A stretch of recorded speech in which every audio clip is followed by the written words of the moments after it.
Hello, welcome back to the YouTube channel of Bethel Evangelical Free Church Hanley. I'm Pastor Gervais Charmley. This is another historic church in Nottinghamshire. This is the Church of St Mary, Colston. There's been a church here at least since Norman times, but the present building is very largely a product of the 14th century with, of course, some later work. It's one of these churches where the chancel is much more impressive than the nave. The nave is more sort of early part of the 14th century, and the chancel is the later part.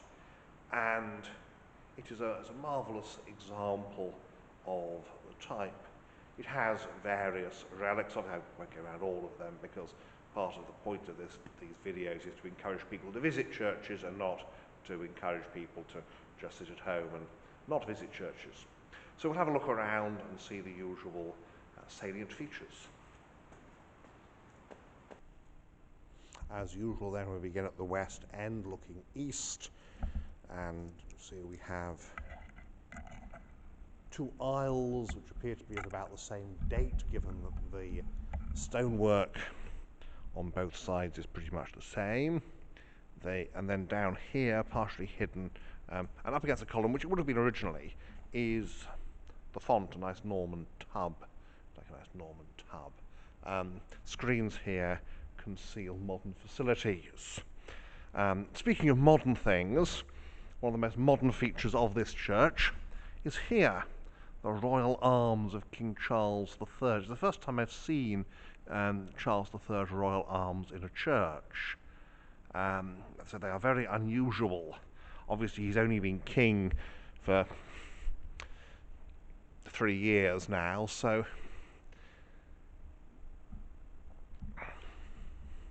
and then here we have the War Memorial. You can see there's the War Memorial, and here is a battlefield cross. These would have been, well, this would have been set up over the grave of Captain Philip Umfreville Laws of the 16th Sherwood Foresters, and when the permanent gravestones were set up, the crosses, well, they could be brought home, but you had to pay for carriage, so it tends to be obviously people who had the money to do that. Here is Thomas Blagg, surgeon, 1795, in the 49th year of his age. So back end of the organ, Wordsworth and Maskell. Interesting it sticks out like this, so you can have a real look at some of the pipes and stuff at the back. Good Shepherd here with St Peter and St Paul. This has the loo and accessible toilet and baby change. Two loos, which is nice, useful. That's pretty accessible. And looking east now, we have here the Thoroton Chapel, which I'll have a little bit of a better look at in a moment. Obviously it's coming up to Christmas, so there's the Advent candles, and behind nice, very nice 17th century pulpit. They're in the middle of Christmas decorating at the moment, but they've stopped for the moment. And here is Robert Thoroton as the window here, St George, and the Virgin and Child in memory of Lieutenant Colonel Richard Booth, late 8th Gurkha Rifles. And there we have this of the Lady Chapel, because we've got this Popish painting. And there's the medieval altar slab. Very often, well, they were commanded to be destroyed at the Reformation, but of course, having already had the change under Queen Mary, there was often this idea, we just bury it under the floor. And here we go. Of course, the stained glass, originally all had stained glass in, but now all plain glass apart from this one window here, the angel window. It's called the angel window. We've got St. Raphael, St. Michael and St. Gabriel. Beautiful sedilia here. You can see that they're partially now outside the sanctuary, and these amazing communion rails. 18th century with that semicircle at the front. Very lovely, and obviously the altar and everything is 19th century, but yeah, look at that. Look at that carving.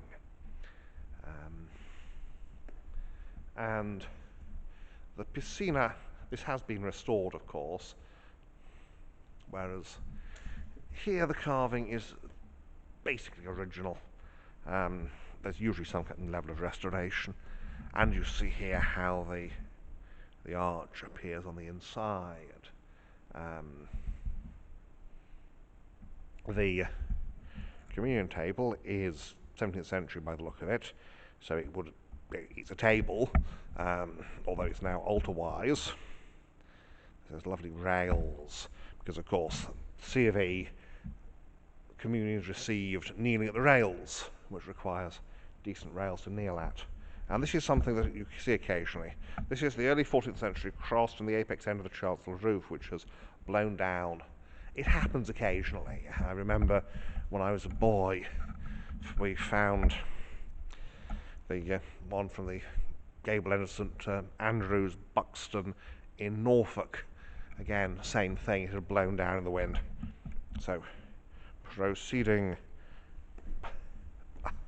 past the Christmas tree again. Back end of the pulpit, you can see it's got a door. 17th century is basically when pulpits become normal in English churches. It's not to say that they don't exist before then, but before then there's no rule saying you've got to have one. But after then there is. It's Queen Elizabeth I is basic. Well, you have one if you like, but she wasn't very keen on preaching. Whereas James is very into preaching. There's the Mothers' Union banner there. And then we have here the very good funerary hatchments. You see, some of them are quite modern. This is the Blagg family. And here we have the stone coffin, the Thoroton coffin. It was discovered in 1842, buried empty. So it was the coffin of Dr. Thoroton, Dr. Robert Thoroton. And so there we have it, inside at St Mary's Car, Colston. Beautiful example of one of these Nottinghamshire churches, and notable for this whacking great chancel on a much more humble church, shall we say. Pause again just to note here this very nice doorway. This appears to be late 12th century, so that gives us the oldest fabric. Again, it goes with that font. The door itself is medieval, carved Gothic, not as old as the doorway, but the doorway is very old.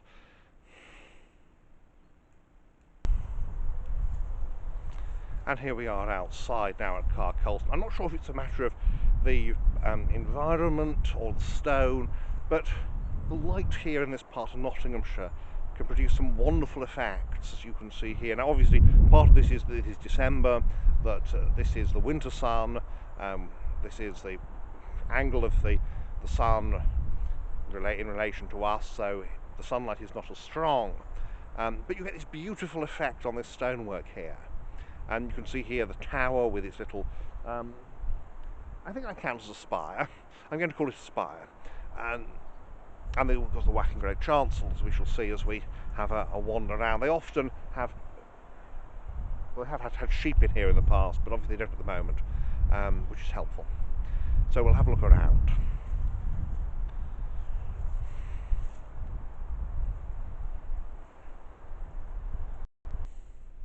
So outside at St Mary's, and of course The immediate point here is that enormous great chancel that is, it's a statement. It's a statement about, obviously, the importance attached to what went on there, but more to the point, about how much money could be spent on doing that.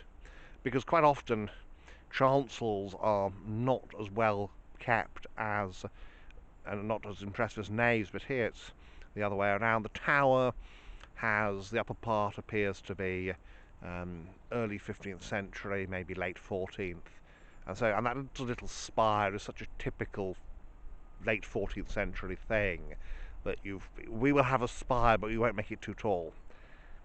Stonework is excellent there. The nave is the usual slightly scrappy stonework for the area. Now, many places you get these bug hotels, but the bugs around here are somewhat more pious, so we have St Mary's Bug Church there, just to maintain your biodiversity and your mini beasts and all that. So we approach the church,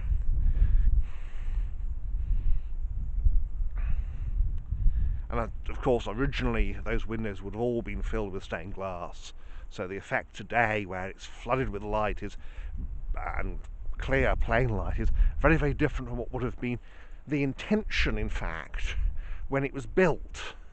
But still, it is a lantern-like space with this lovely reticulated tracery there in the side windows, which does appear to be original. So reticulated means net-like or net-shaped, for obvious reasons, because it's sort of like a net. And because they have grazing here, the older part of the church on the south side is fenced off, but obviously they're not grazing at the moment. Oops, not sure which way the gate goes. That's the trouble. Must go the other way. Ah, there we go. It's got stuck. That's the trouble. There we are. And the north side faces the village. The south side faces away from the village. So at one point the north side will have been the main entrance, I expect, which would explain the font being against the north side wall there. Stonework is not ashlar, sort that would probably, certainly the upper work there would have been intended, I suspect, to be at least in part plastered over, because it's a bit cheaper, frankly.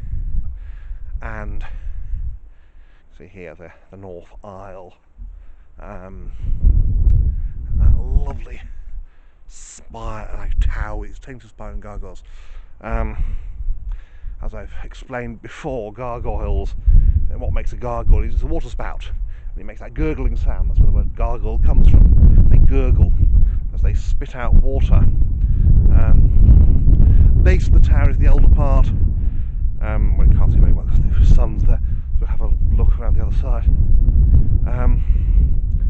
Around the base of the tower, and here we have one of the older windows, nice lancet window there.